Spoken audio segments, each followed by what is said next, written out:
Hello दोस्तों, स्वागत है आपका रित्याज एम्पायर में।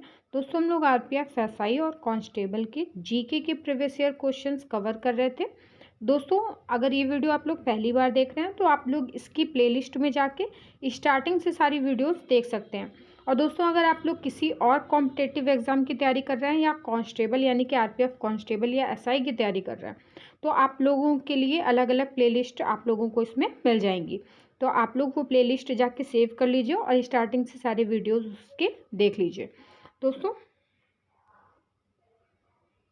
और जिन भी लोगों ने अभी तक फॉर्म नहीं भरे हैं आरपीएफ एसआई के और कांस्टेबल के दोस्तों, वो लोग लास्ट डेट का इंतजार ना करें और टाइम से अपने अपने फॉर्म भर लें। और दोस्तों अगर सिर्फ इसके बेसिक पेपर पैटर्न की बात कर लें, अगर जो स्टूडेंट स्टार्टिंग से यानी कि जस्ट स्टार्ट कर रहे हैं तो उनके लिए थोड़ा सा बेसिक जानकारी ज़रूरी है जानना। तो इसका दोस्तों इसमें टोटल 120 क्वेश्चन पूछे जाते हैं, चाहे वो आरपीएफ एसआई हो चाहे वो आरपीएफ कांस्टेबल हो, जिसमें 50 क्वेश्चन जीके के पूछे जाते हैं, 35 क्वेश्चन मैथ के पूछे जाते हैं और 35 क्वेश्चन रीजनिंग के पूछे जाते हैं। चलिए स्टार्ट कर लेते हैं। दोस्तों इसकी पिछली वीडियो में हम लोगों ने इसके 25 क्वेश्चन कवर कर लिए थे। इस वीडियो में हम लोग आगे के क्वेश्चंस कवर करेंगे। चलिए स्टार्ट कर लेते हैं। हम लोग वो का पहला क्वेश्चन है, भारत का प्रथम नागरिक कौन है? तो दोस्तों इसका बी ऑप्शन सही हो जाएगा, भारत के राष्ट्रपति। चलिए इसकी व्याख्या देख लेते हैं। भारत का राष्ट्रपति भारत का प्रथम नागरिक होता है। भारतीय संविधान द्वारा अनुच्छेद 52 के माध्यम से राष्ट्रपति के पद का प्रावधान किया गया है तथा अनुच्छेद 53 के तहत भारत का राष्ट्रपति अपनी कार्यपालिका संबंधी समस्त शक्तियों का प्रयोग स्वयं अथवा अधीनस्थ अधिकारियों के माध्यम से करता है। हमारा अगला क्वेश्चन है, 2018 में राजीव गांधी खेल रत्न पुरस्कार निम्न में से किन भारतीय खिलाड़ियों को प्राप्त हुआ? तो दोस्तों इसका सी ऑप्शन से हो जाएगा, सैखोम, मीराबाई चानू और विराट कोहली।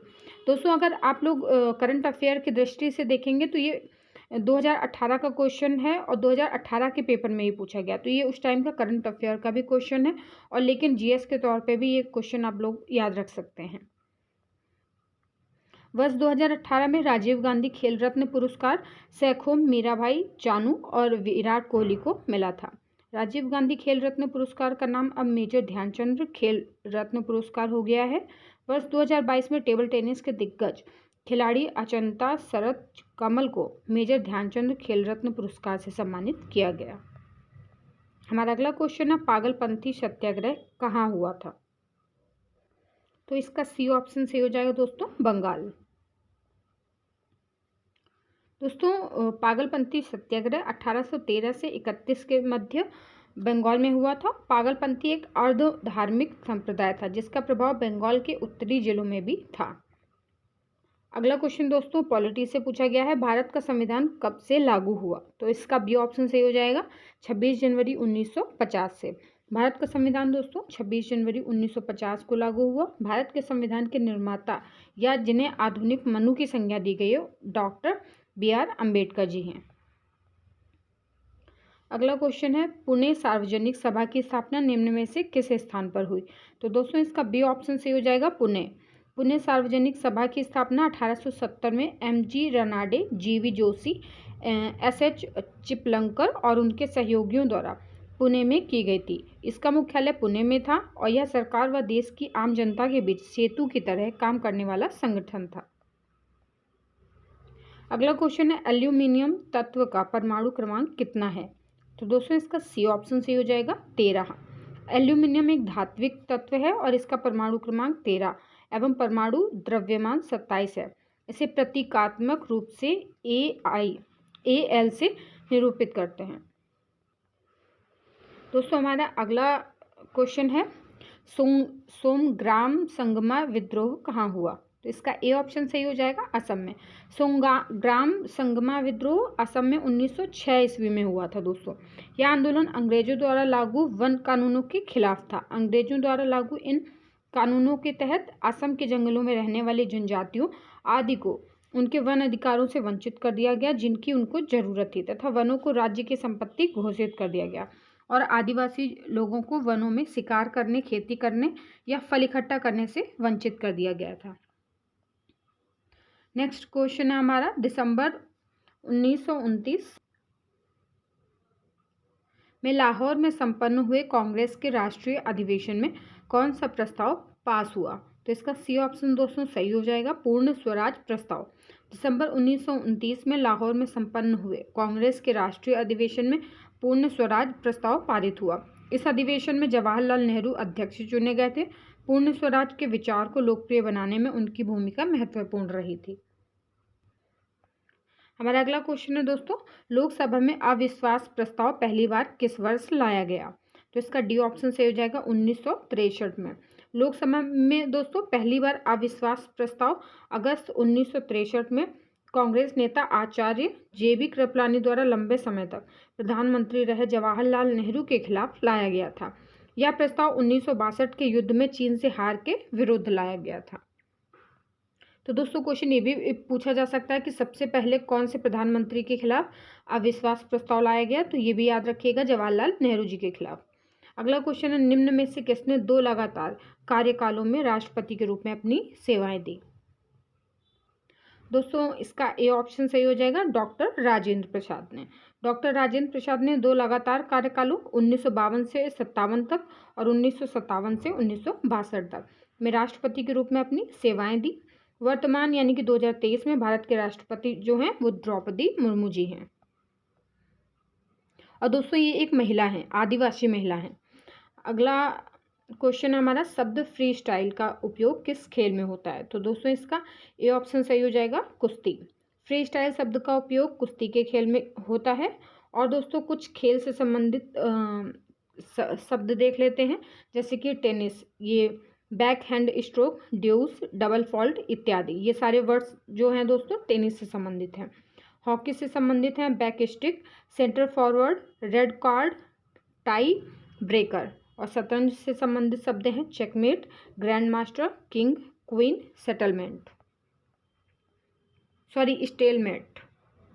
हमारा अगला क्वेश्चन है, हिंदू विधवा पुनर्विवाह अधिनियम कब पारित किया गया था? तो दोस्तों इसका बी ऑप्शन से हो जाएगा, 1856 ईस्वी में। हिंदू विधवा पुनर्विवाह अधिनियम वर्ष 1856 में पारित किया गया था। इस अधिनियम को 1857 के विद्रोह से पहले लॉर्ड कैनिंग द्वारा पारित किया गया था, जबकि इस कानून का मसौदा लॉर्ड डलहौजी द्वारा तैयार किया गया था। ईश्वर चंद्र विद्यासागर ने विधवा पुनर्विवाह को वैध बनाने में प्रमुख भूमिका निभाई थी। अगला क्वेश्चन है, अनिल कुंबले का उपनाम क्या है? तो दोस्तों इसका बी ऑप्शन सही हो जाएगा, जंबो। अनिल कुंबले का उपनाम जंबो है।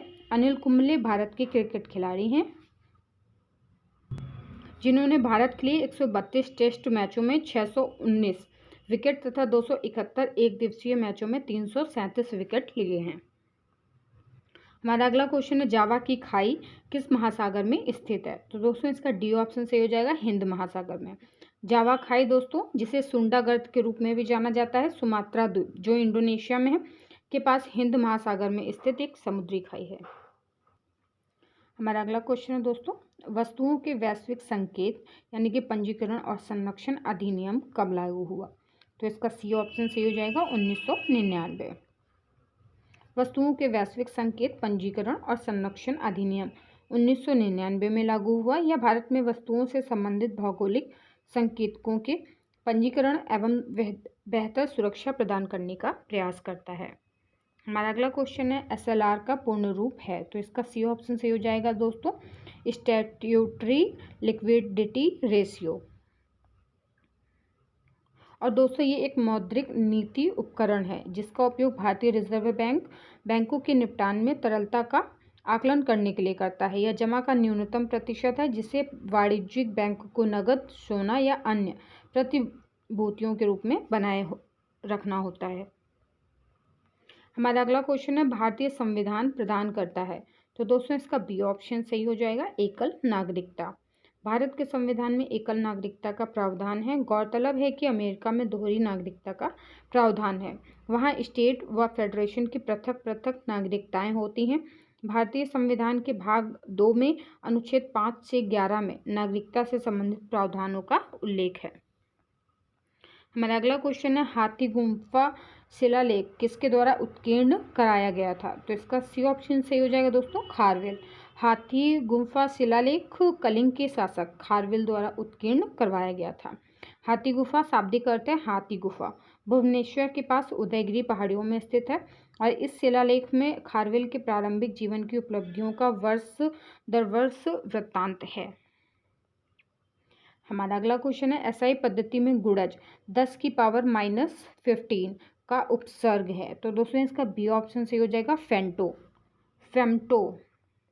बाकी दोस्तों और का भी देख लेते हैं, जैसे 10 की पावर -6 का है माइक्रो और -1 में हो जाएगा डेशी, -2 का हो जाएगा सेंटी, -3 का हो जाएगा मिली, -12 का हो जाएगा पिको और -9 का हो जाएगा नैनो।